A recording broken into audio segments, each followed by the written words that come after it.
This is a segment where we take a look at a board game based on an IP, and I tell you if the IP and the mechanisms match.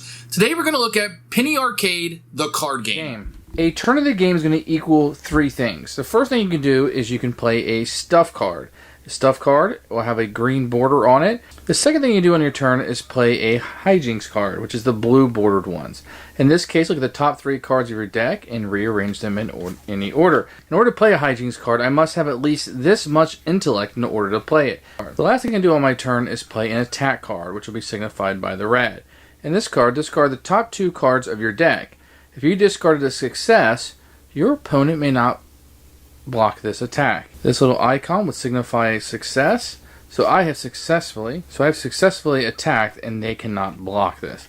So he would take this much damage, which would be 3, and I'll continue to play until he's or I am out of health. Here, so it has a CCG roots, and I think it comes across here in this game in particular. But it is just kind of a brawling card game where you're going back and trying to win a watch. And I think the jokes and the time period and the IP are going to come through with the cards and the words and the artwork that are on it. I think all that's going to play into it. Then you have like this simple battling game on top of it, which fits into the universe very well, I think. I think it fits in quite well. I think the card usage and some of the inside jokes are all going to be here. And I think that's going to be appreciated for fans of the source material.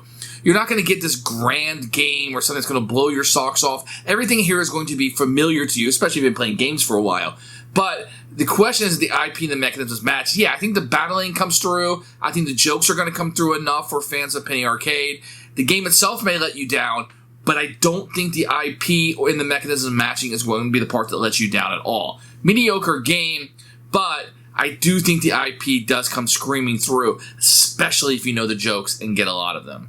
So, while not a game for me, if you're a fan of Penny Arcade, I think this is a game that you'll want to dive into and check out for sure.